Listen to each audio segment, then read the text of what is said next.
ఆంధ్రప్రదేశ్ రాష్ట్ర ప్రభుత్వం తెలుగు సినిమా పరిశ్రమకు ఇస్తున్నటువంటి సహకారం, ఈ శాఖ సినిమా పరిశ్రమ అభివృద్ధి గురించి చేస్తున్నటువంటి కృషి గురించి తెలుగు సినిమా నిర్మాతలు ముఖ్యమైన వారి నుంచి ప్రత్యేకంగా అభినందించడం జరిగింది. ముఖ్యంగా ఈ రాష్ట్రంలో పరిశ్రమ అభివృద్ధి చెందడానికి ఏ రకమైనటువంటి అంశాల మీద దృష్టి పెట్టాలనేటువంటి ఆలోచనని వారు చర్చించడం జరిగింది. దాంతోపాటు ప్రధానంగా సినిమా పరిశ్రమకు సంబంధించినటువంటి వివిధ అంశాల మీద 24 క్రాఫ్ట్స్ కు సంబంధించినటువంటి అభివృద్ధి మీద ముఖ్యమంత్రి గారితో అదేవిధంగా ఉప ముఖ్యమంత్రి గారితో ఒక సమావేశం ఏర్పాటు చేయాల్సిందిగా వారు కోరడం జరిగింది.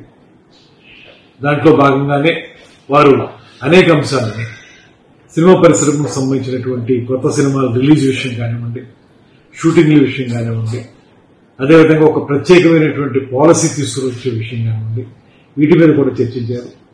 వారితో ఆ విషయాలు మాట్లాడినప్పుడు ఇవన్నీ కూడా మీరు సమగ్రంగా చర్చించి విస్తృతమైనటువంటి మీ వేదిక మీద వాటిని బాగా ఆలోచించి ఒక సమగ్రమైనటువంటి ఆలోచనతో ముందుకు రండి. వచ్చినప్పుడు సీఎం గారితో డిప్యూటీ సీఎం గారితో మీకు సమావేశం సెప్టెంబర్ మొదటి 2 వారాల్లో ఎప్పుడు అవకాశం కుదిరితే అప్పుడు ఏర్పాటు చేస్తామని చెప్పాం.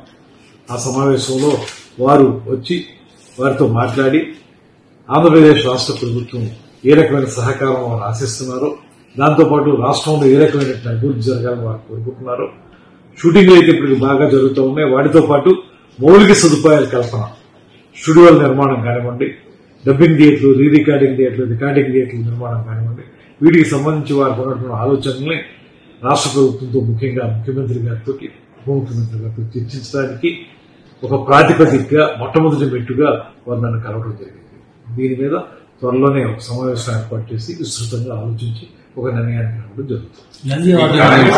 అదేవిధంగా నంది అవార్డులకు సంబంధించి కూడా ఇప్పటికే ముఖ్యమంత్రి గారు నంది అవార్డుల విషయంలో కానీ, నంది నాటకోత్సవాల విషయంలో కానీ ఒక స్పష్టమైనటువంటి వైఖరి తీసుకున్నారు. అదేవిధంగా నంది అవార్డుల విషయంలో ఉప ముఖ్యమంత్రి గారు కూడా చాలా సూచనలు చేశారు. వీటిని దృష్టిలో పెట్టుకుని ఈ సంవత్సరం కూడా మనం నంది అవార్డుల పంపిణీ కార్యక్రమాన్ని ఏర్పాటు చేయాలనేటువంటి ఆలోచన చేస్తా ఉన్నాం. దాన్ని ఏ రకంగా చేయాలనేటువంటి దాని మీద 2-3 ప్రత్యామ్నాయాలు ఉన్నాయి. దాన్ని కూడా ఒక విస్తృతంగా ఆలోచించి ఒక నిర్ణయానికి రావడం జరుగుతుంది. దీని మీద వారిని కూడా ఆలోచించుకుని రమ్మని చెప్పాం. ముఖ్యమంత్రి గారిని ఉప ముఖ్యమంత్రి గారిని కలిసినప్పుడు ఆ విషయం మీద కూడా ఆలోచిద్దాం అనేటువంటి మాట ఒక నిర్ణయానికి రావడం జరిగింది. వారితో మేము చెప్పింది ఏంటంటే ఒక 2-3 ప్రతిపాదనలు మా ముందుకు వచ్చాయి. ఆ వచ్చినటువంటి ప్రతిపాదనలను దృష్టిలో పెట్టుకుని మీరు కూడా నిర్మాతల మండలిలో గాని ఇతరత్ర వేదికల మీద గాని పూర్తిగా ఆలోచించుకుని నంది నాటకోత్సవాలు, నంది అవార్డులు అనేటువంటిది ఇవ్వడం ఎలాగా చేస్తా ఉంటుంది కాబట్టి రాష్ట్ర ప్రభుత్వం ఏ రకంగా చేస్తే మీకు పరిశ్రమ అభివృద్ధి ఉపయోగపడుతుందో ఆలోచనతో రమ్మని చెప్పాం.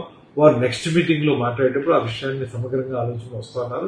దాన్ని బట్టి మేము తెలుగు సినిమా అనేది అటు తెలంగాణకైనా ఇటు ఆంధ్రప్రదేశ్కైనా ఒకటే. ఎక్కడైనా ఉత్తమ చిత్రంగానే నిలబడుతుంది కనుక 2 రాష్ట్రాలు కలిసి చేయాలా లేకపోతే విడివిడిగా చేయాలనేటువంటి అంశం మీద నిర్మాతలు భిన్న అభిప్రాయాలు తెలియజేశారు. వాటన్నిటినీ కూడా ముఖ్యమంత్రి గారు ఉప ముఖ్యమంత్రి గారి దృష్టికి తీసుకెళ్తా ఉన్నాం. వారి ఆలోచనలు తీసుకుని దాని ప్రకారం ముందుకెళ్ళడానికి ఒక ఆలోచన చేస్తాం. పాలసీలో ఈ బడ్జెట్ అనేటువంటిది ప్రధానంగా బడ్జెట్ చుట్టూనే ఇవాళ సినిమా అనేటువంటి తిరుగుతుంది. ఎందుకంటే పాన్ ఇండియా సినిమాలు అయిపోయినాయి, దానికి ఎక్కువ బడ్జెట్ అవుతున్నాయి, ఓటీటీ వచ్చింది. వీటన్నిటి దృష్ట్యా సినిమాకి సంబంధించినటువంటి విధాన రూపకల్పన విషయంలో బడ్జెట్ ని ప్రధానాంశంగా తీసుకుని ఏ సినిమాలకి ఏ రకమైనటువంటి సహకారాన్ని ప్రభుత్వం సైనించి ఇవ్వాలనేటువంటి మాట కూడా వారు ఒక అన్యాపదేశంగా మాట చెప్పడం జరిగింది. దాన్ని రాబోయే రోజుల్లో ఆలోచించి తొందరలోనే ఒక పాలసీ తీసుకురావాలని ప్రభుత్వం ఇప్పటికే నిర్ణయించింది.